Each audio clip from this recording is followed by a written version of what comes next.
W.F. Howes presents an unabridged recording of Paws, Claws and Animal Antics, Tales and Tips from a Vet by Luke Gamble. Narrated by Luke Gamble. To Rex, my constant companion during the writing of this book, who won't read this because he's a dog, busy dreaming of a big, juicy bone. I like to think his occasional tail wags might just be applause. The One with the Cliff and a Very Bouncy Dog. Vet notes. Name, Bernard. Age, 9 months. Species, Labrador puppy. Owners, Kathy, Mum, Jack, and Rachel.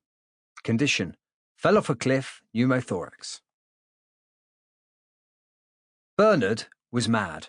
Well, that's what everyone said. Bernard didn't think so. He was just curious and had a lot of energy. He was a 9-month-old Labrador. What did people expect? If you got a can of Coke and shook it hard for 10 minutes solid, it would fizz less than Bernard, Jack observed one Monday at breakfast time as he chomped through a bowl of Rice Krispies. Aren't you the deep thinker this morning? Said Kathy, Jack's mum, looking at him with an arched eyebrow. Jack couldn't think deep if he was at the bottom of a well, piped up Rachel, Jack's younger sister, with a grin. I couldn't think deep because I'd be dead, wouldn't I? Jack retorted. Not if the well was empty and you'd been lowered down, said Rachel, flicking a bit of toast in his direction. The toast missed, and Bernard, who had been bounding around the table, his big black tail whirring like a propeller, pounced on it. Nice one, barked Bernard, swallowing it down and eyeing Rachel in the hope there'd be more to follow. Enough of that, or you'll knock something over. If you don't want the rest of your toast, throw it out the window for the birds, not at each other, shouted their mum. Kathy, Jack, Rachel, Bernard, and a big old tabby cat called Archie had recently moved to the south of England from Wales. The family had settled in well, although Bernard was currently sporting a big scratch on his face thanks to Archie.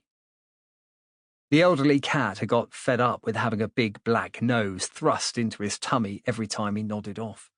As a result, Archie had taken to training Bernard in proper cat etiquette, and he was a strict disciplinarian. So Bernard was slowly learning to give Archie a bit of space around the new house. He only forgot once or twice a week. As the children got up from the table to get ready for school, Rachel took her plate over to the French window that backed onto the garden. Lifting the handle to release the catch, she pushed it open, barging it with her shoulder as it always seemed to get stuck, and tossed the rest of her toast onto the grass. Why do you do that every morning?